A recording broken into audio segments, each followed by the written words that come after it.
por lo menos 1500 ml de bilis, secreción pancreática aproximadamente 800 ml. Entonces el duodeno es una zona de alto flujo, de alta presión.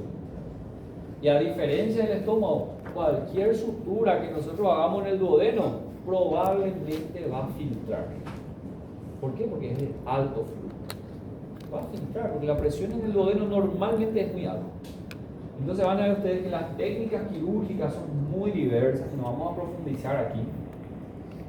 Pero todas ellas tratan de lograr una disminución de la presión duodenal para que esa sutura, esa rafia de la lesión pueda funcionar.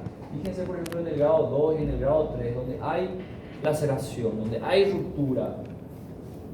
Hay diversas técnicas. Una de ellas, por ejemplo, es la técnica de la triple ostomía. Estoy con el paciente, identifiqué la lesión del duodeno, voy a suturar esa lesión, pero además tengo que descomprimir el duodeno a través de 3 ostomías. Voy a colocar en el paciente, voy a instalar en el paciente una gastrostomía para descomprimir el estómago, para descomprimir el contenido gástrico. Voy a instalar en ese mismo paciente una yeyunostomía, que además le va a servir para alimentarse al paciente y para dejar el reposo del duodeno. Y también voy a dejar en el paciente una propia colecistostomía o un drenaje en el conducto cístico para descomprimir la vía biliar. Tres herramientas ahí para descomprimir el tubo digestivo, solamente para dar oportunidad a que ese duodeno pueda cicatrizar y que no filtre. Otra técnica es la exclusión pilórica, la cirugía de Vaughan, muy popular. Imagínense conmigo en qué consiste esto. Suturar la lesión del duodeno y en esa misma cirugía abrir el antro gástrico y cerrar el píloro, que nada pase hacia el duodeno, con un hilo absorbible que después de un par de semanas se va a volver a abrir, pero ya la cicatriz del duodeno ya va a estar firme, ¿se entiende? Entonces la cirugía de Vaughan es cerrar el píloro. ¿Y por dónde va a pasar entonces el contenido gástrico? Anastomosar el estómago con el yeyuno, exclusión pilórica y anastomosis gastroyeyunal. Todo eso para que el duodeno cicatrice. Y aún así es un problema. Es muy alta la posibilidad de que las lesiones del duodeno pasen inadvertidas en una laparotomía, en primer lugar, y por otro lado, que las complicaciones posteriores a la cirugía también son altas, ¿verdad? Suele pasar eso. El paciente tiene indicación de laparotomía, porque hay que tener en cuenta que un paciente con trauma abdominal tiene generalmente lesiones asociadas, no es solamente lesión del duodeno. Imagínense conmigo, el paciente tiene lesión gástrica, herida por arma de fuego. De entrada, por ser arma de fuego, ya tiene indicación de cirugía, ¿cierto? Por un lado. Por otro lado, irritación peritoneal. Entramos en la laparotomía. Y la laparotomía en trauma consiste en realizar un inventario de cavidad. ¿Saben lo que es un inventario? Inventario de, por ejemplo, un almacén o de una farmacia es revisar detalladamente todo lo que hay en ese almacén, por ejemplo. Y lo mismo hacemos en el abdomen. Inventario de cavidad abdominal es hacer un registro, una exploración minuciosa, sistemática de todos los órganos de la cavidad abdominal y del retroperitoneo. Los órganos de la cavidad abdominal están ahí a simple vista: el estómago, cara anterior, cara posterior. El duodeno no se ve porque es retroperitoneal. Luego está el yeyuno, íleon, ¿verdad? A veces el cirujano encuentra esa lesión gástrica o esa lesión en el yeyuno y se queda feliz con eso, por un lado, ¿verdad? Encontré una lesión aquí, voy a suturar, solucioné el problema. Pero parte de la exploración es explorar el retroperitoneo. Y muchas veces no se hace eso de manera sistemática. Para hacer la exploración del retroperitoneo, aquí ven ustedes los órganos retroperitoneales que no están a simple vista. Cuando yo hago una laparotomía, yo no veo estos órganos, porque esto está detrás del peritoneo, ¿se entiende?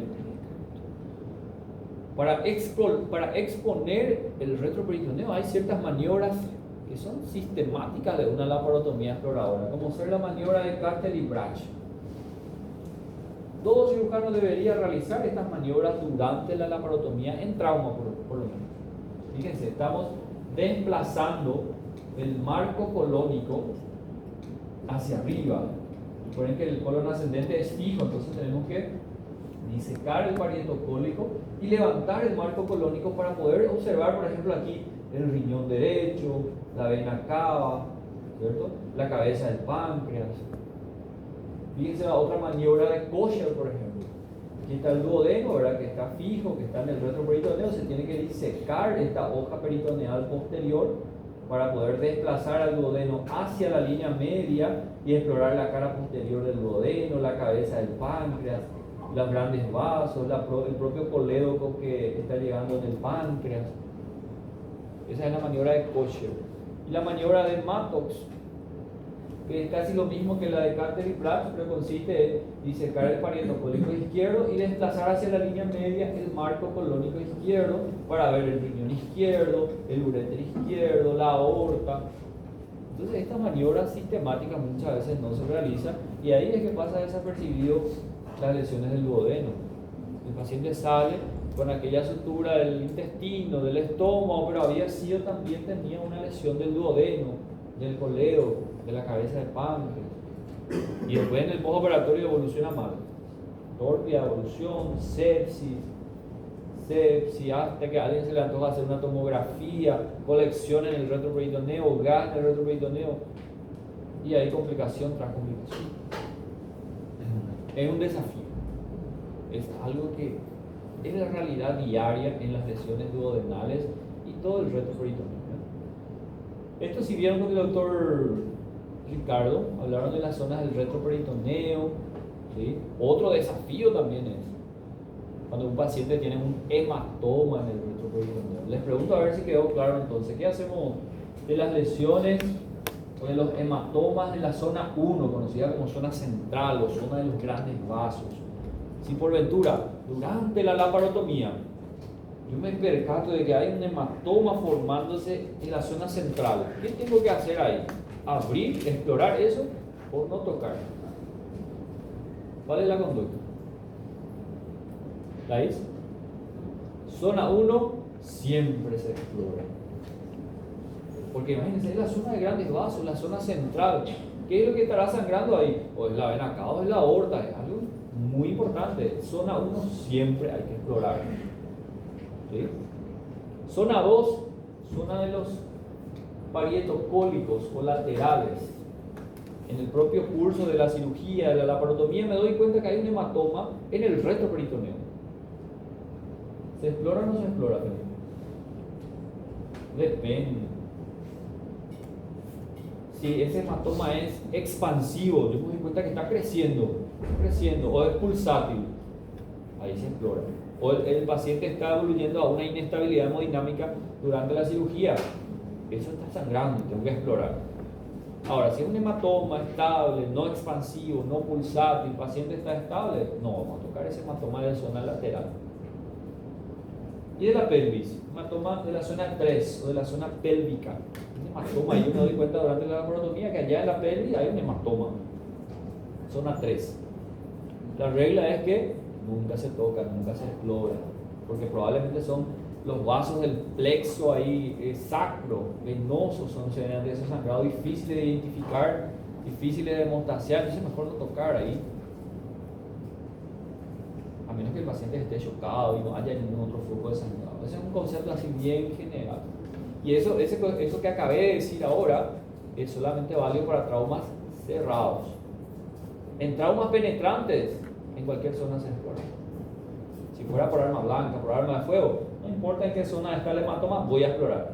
Pero esto que acabamos de decir ahora es válido para traumas cerrados. ¿La hice? ¿Y ahí espera hasta cuándo? No entendí. ¿Y ahí espera hasta cuándo? ¿Esperar qué? Cuando una zona 3. No, y eso es autolimitado, eso no vamos a tocar. El paciente, si el paciente está estable, eso se va a resolver después. No se toca, no se explora, vamos a dejar ahí a libre evolución. ¿Está bien? Eso es en relación al hematoma retroperitoneal. Para poder hacer esta exploración del retroperitoneo, entonces es necesario realizar estas maniobras técnicas, ¿verdad? Para poder ver el retroperitoneo. El trauma pancreático es lo mismo casi que el duodeno, un verdadero problema también, un desafío diagnóstico, ¿ok? lesionados con mayor frecuencia por traumatismo penetrante, por proyectil de arma de fuego, en menor medida por traumas cerrados. El gran problema del páncreas es su íntima asociación con el duodeno a nivel de su cabeza y con el vaso a nivel de la cola. Entonces son las lesiones asociadas más comunes. ¿Verdad? El desafío diagnóstico, porque en el inicio no hay sintomatología muy clara, no hay signos semiológicos muy importantes, ¿verdad? Dosaje de amilasa tampoco es muy fidedigno, termina siendo la tomografía también nuestro mejor aliado, estando en el retroperitoneo. Recuérdense siempre eso, quiero estudiar el retroperitoneo, entonces tomografía, ¿sí? No sé si mencionamos eso en la clase inicial allá de generalidades. En el trauma de abdomen penetrante, una herida por arma blanca aquí en el dorso, ¿sí? El paciente no tiene indicación de la parotomía, está estable, no tiene signo de peritonitis, no tiene evisceración, pero tiene una herida aquí. ¿Qué hacíamos en el abdomen anterior? Exploración digital, pero no se puede hacer exploración digital en la región dorsal. Las grandes masas musculares no nos permitirían llegar con el dedo hasta evaluar compromiso peritoneal. Entonces en ese caso también sería mandatorio tomografía, porque los órganos que van a estar alcanzados ahí por una herida penetrante por arma blanca, ¿cuál van a ser? El retroperitoneo, ¿verdad? El colon, por ejemplo, o los riñones, los uréteres. Entonces la gravedad del traumatismo pancreático radica también en el grado de lesión pancreática. Son distintos grados. Yo les voy a recomendar para nuestro examen y para todos los exámenes de cirugía que van a rendir en cuanto a las clasificaciones, hepático y esplénico, eso hay que saber sí o sí. Renal se pregunta bastante, se cobra bastante también. Y básicamente eso, las lesiones gastrointestinales de vísceras huecas son casi lo mismo. Grado 1 solamente hematoma o contusión. Grado 2 hay una laceración, hay una ruptura de menos del 50% de la circunferencia. Grado 3 más del 50%. Grado 4 ya hay una transección total, se separó ya el intestino uno de otro. Y grado 5 hay pérdida de tejido, hay pérdida de sustancia ya, el mesenterio está afectado. Entonces esas clasificaciones sí me gustaría que ustedes manejen muy bien, ¿sí? El páncreas, por ejemplo, es uno de los que no es tan importante, no se cubra bastante esta clasificación. Lo que sí me gustaría colocar es lo siguiente, que cuando la lesión pancreática es más grave cuando afecta el conducto pancreático. Lesiones pancreáticas parenquimatosas con desgarro del conducto Wirsman, esas son las lesiones más graves. Y el tratamiento de una lesión pancreática puede ir desde la simple observación, cuando solamente hay un hematoma en la cabeza del páncreas. No hay desgarro, no hay fuga del líquido pancreático. Conducta expectante, conservadora, analgésico. Valorar la progresión a una peritonitis consecuente al trauma, a una pancreatitis, mejor dicho, consecuente al trauma, ¿verdad? Y si es que el paciente desarrolla pancreatitis, manejar como una pancreatitis grave. Ahora, si hay desgarro con laceración del conducto pancreático, esos son los pacientes que van a ir a cirugía. Que puede llegar hasta cirugías tan complejas como la cirugía de Whipple. Si hay un desgarro a nivel de la cabeza pancreática con laceración del Wirsum y compromiso del duodeno, el tratamiento puede llegar a ser tan complejo como una cirugía de Whipple, como una duodeno-pancreatectomía cefálica.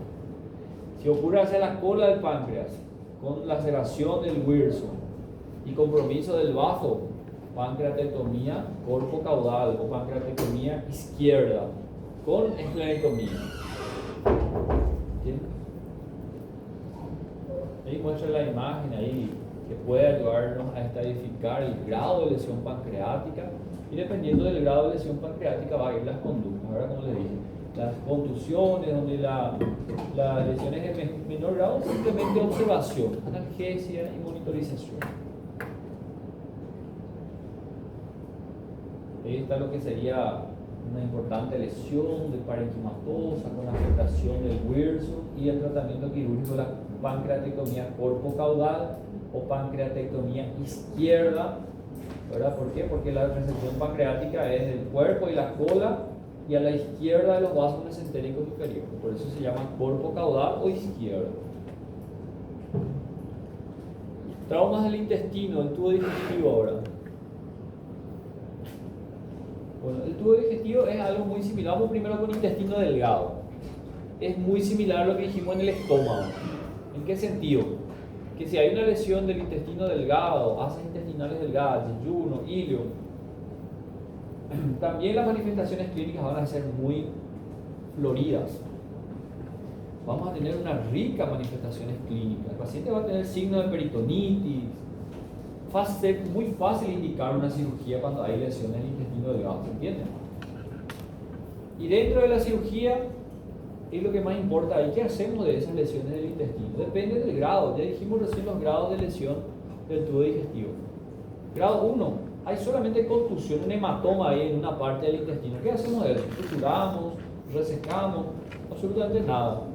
Simplemente observamos, ¿verdad?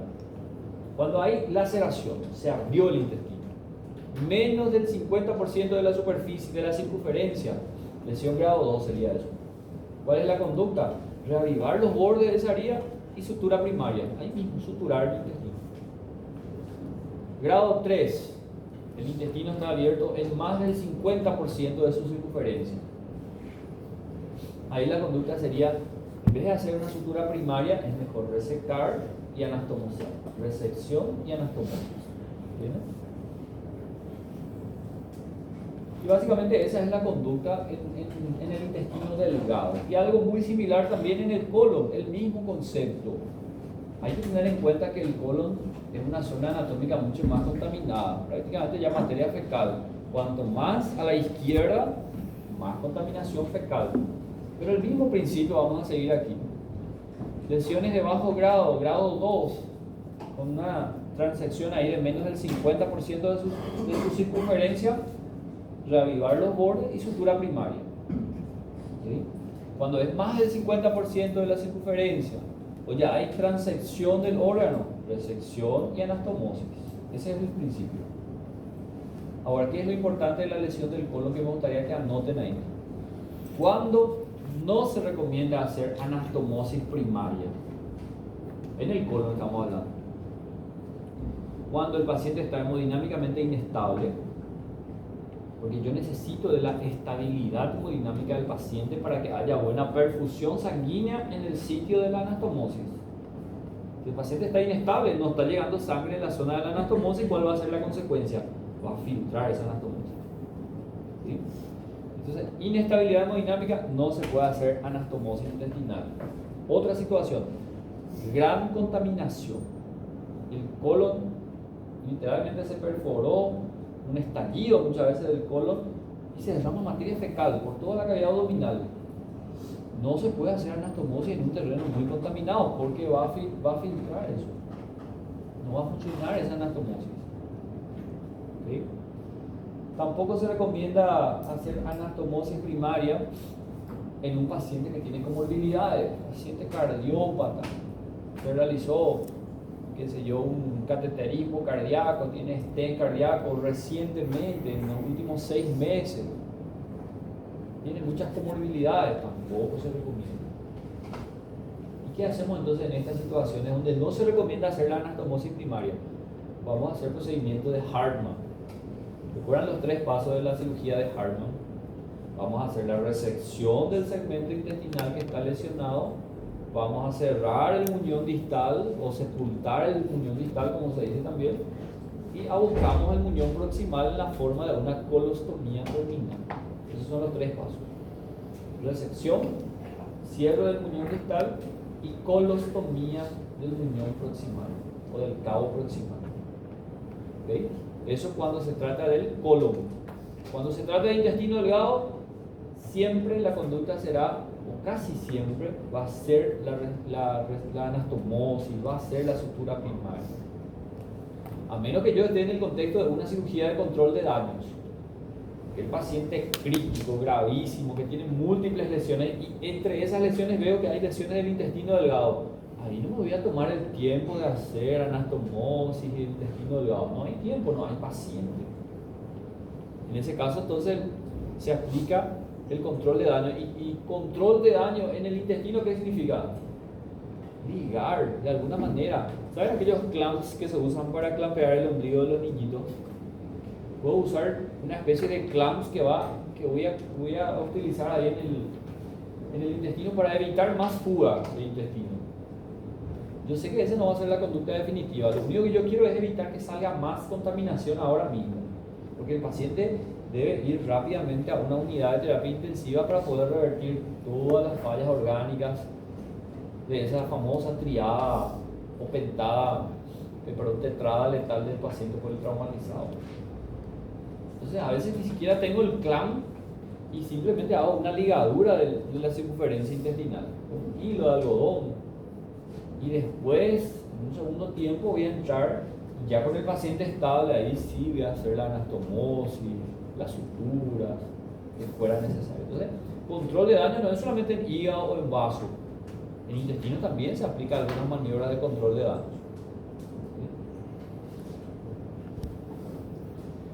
Esto es lo que te dijimos.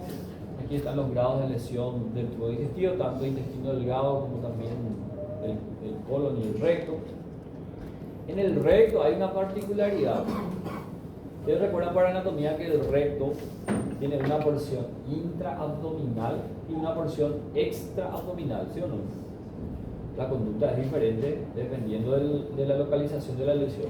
En el recto intraperitoneal, en el recto superior, la conducta es igual a la del colon. ¿Cuál sería? Sutura primaria, anastomosis o el procedimiento de Harman. El mismo criterio que lo que ya dijimos en el colon. Ahora, en el recto inferior, en el recto extraperitoneal, donde no hay contaminación de la cavidad peritoneal, la conducta es diferente. Primero que el diagnóstico es más difícil de establecer. El paciente no va a tener signo de peritonitis, no hay contaminación abdominal. ¿Cómo se detecta entonces una lesión del recto inferior? Primero tenemos que tener alta sospecha. Clásica lesión que genera las heridas en el recto, proyectil de arma de fuego en las regiones glúteas, por ejemplo. Tenemos que sospechar lesión del recto inferior, lesión anal incluso, tacto rectal o una rectoscopía. Procedimiento sencillo ahí, rápido, que identifica una lesión en el recto inferior. Y la conducta es quirúrgica también, la parotomía, pero no con la finalidad de resecar la lesión, sino que de confeccionar una colostomía en asa, de protección. Lo que voy a hacer es desviar el tránsito intestinal para que eso no termine pasando allá por la herida del recto. Colostomía en asa de protección. ¿Y qué se hace de la herida allá del recto? Es controversial. Algunos dicen que no hace falta ni suturar. Desviando el tránsito, eso se va a cicatrizar. Otros dicen que sí es necesario suturar por vía rectal mismo. Y otros son un poco más exagerados, dicen que también es necesario colocar un drenaje por vía perineal a nivel de la zona retrorectal, a nivel presal, para evitar la contaminación, la formación de un absceso en esa zona. Eso sería la conducta en el recto inferior, recto extraperitoneal. Seguimos un poco más, tenemos tiempo todavía. Lesiones del árbol urinario. Lo más importante aquí es riñones y vejiga. ¿Okay? ¿Qué podemos decir de los traumas renales? También son muy comúnmente afectados en traumas cerrados del abdomen, como órgano macizo, probablemente el tercero, ¿verdad? Basto, hígado, riñones. Las lesiones, por suerte, también la mayoría son de bajo grado, grado 1, grado 2 y grado 3, y son de resorte conservador, tratamiento conservador. A partir de grado 4, donde ya implica lesión vascular o extravasación de orina por el sistema colector, son las indicaciones quirúrgicas. ¿Cómo se manifiesta clínicamente? Sospechar en personas que tengan fracturas lumbares, ¿okay?, de las vértebras lumbares, porque eso mismo termina muchas veces lacerando al riñón. Y obviamente la principal manifestación clínica del paciente va a ser hematuria macroscópica. Hay que tener en cuenta que la magnitud de la hematuria no indica la gravedad de la lesión. Un detalle técnico importante. Porque imagínense conmigo un paciente con una lesión grado 4, grado 5, donde hay compromiso del sistema colector, ¿será que va a tener mucha hematuria? No va a tener hematuria porque la sangre va a tener un poco, pero no va a tener abundante hematuria porque ni siquiera la sangre está pudiendo pasar por el sistema colector. En un paciente que tiene lesiones de menor grado con el sistema colector íntegro, probablemente va a haber mayor cuantía de hematuria. Entonces, el grado de la hematuria no está relacionado con la gravedad de la lesión. Eso en cuanto a las lesiones renales. ¿Okay? Tratamiento, vuelvo a repetir, en las lesiones de bajo grado, tratamiento conservador; lesiones de alto grado, tratamiento quirúrgico, que es algo muy similar a las lesiones esplénicas. También se puede plantear la embolización por arteriografía, embolización del vaso que está sangrando. Ahora, si hay extravasación de orina, no hay otra que la cirugía. ¿Cómo podemos identificar extravasación de orina? Detalle técnico importante. ¿Qué estudio me va a dar esa información?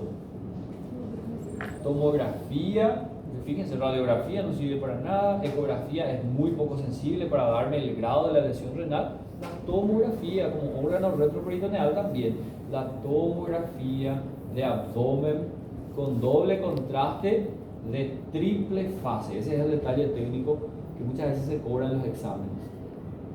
¿Qué significa de triple fase? Toda tomografía tiene una fase arterial, que es donde el contraste llega al órgano, una fase venosa o de lavado, y una fase excretora sería necesario para valorar extravasación de orina en el sistema colectivo. Por eso se llama triple fase: endovenoso, venosa, arterial y excretora. ¿Sí?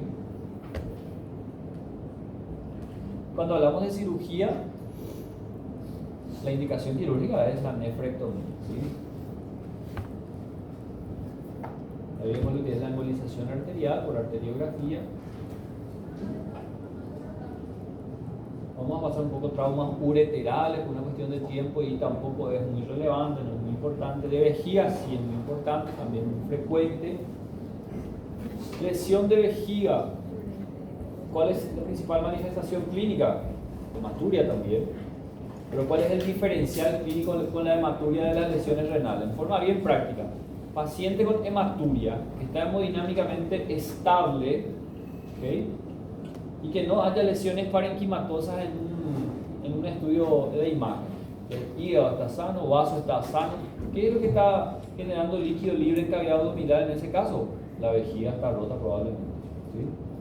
Paciente con líquido libre en cavidad abdominal, tiene hematuria y lesiones, órganos macizos íntegros, pensar en lesión de vejiga. ¿Sí? El mecanismo de lesión de la vejiga está muy íntimamente asociado a la fractura de la pelvis, ¿verdad? Pero aquí tenemos también un detalle anatómico en la vejiga.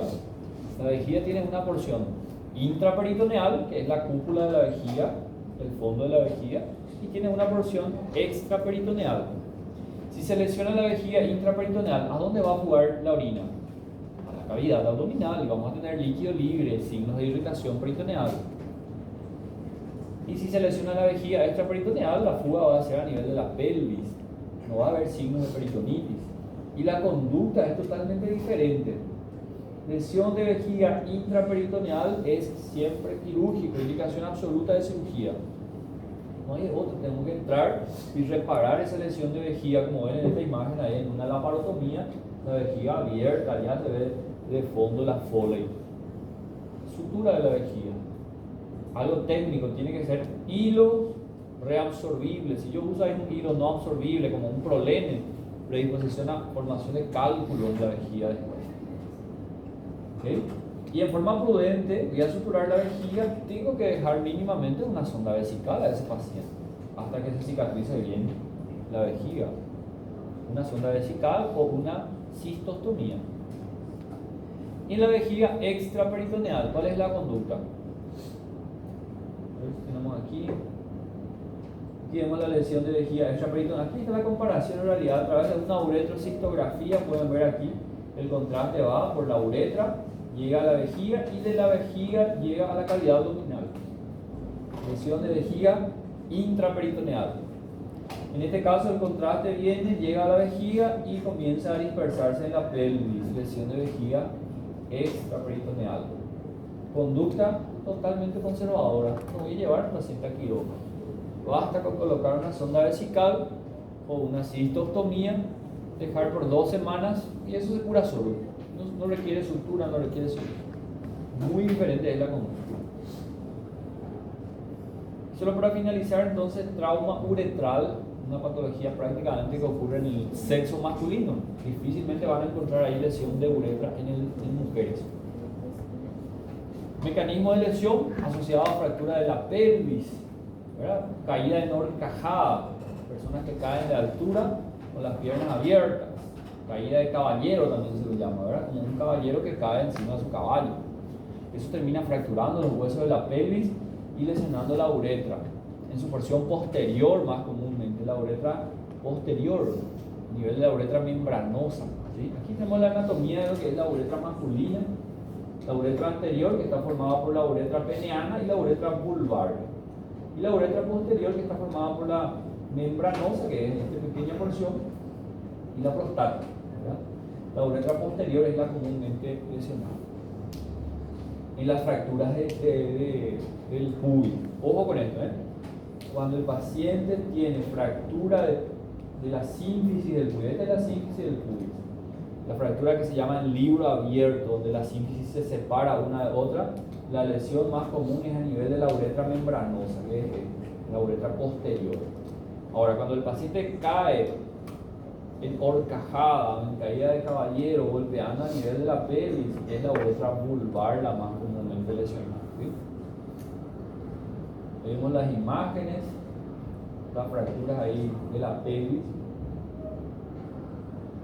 Ahí vemos lo que es la uretrocistografía retrógrada, sería un trayecto uretral normal, íntegro, que llega hasta la vejiga, y la lesión de uretra que muestra fuga de orina, fuga del contraste, ¿verdad? El hematoma perineal en alas de mariposa es otro signo muy sugestivo de lesión de uretra. Si sospechamos que hay lesión de uretra, está contraindicado sondaje vesical y es mandatorio colocar una cistostomía, un sondaje vesical transabdominal directamente a la vejiga. Y la cirugía de control de daño que ya vieron con el doctor Ricardo, ¿verdad? Solamente recuerden ahí las 3 etapas de la cirugía de control de daño. Primero, control de la hemorragia y de la contaminación. Segundo, el paciente pasa a unidad de terapia intensiva. Y una tercera etapa, la cirugía definitiva.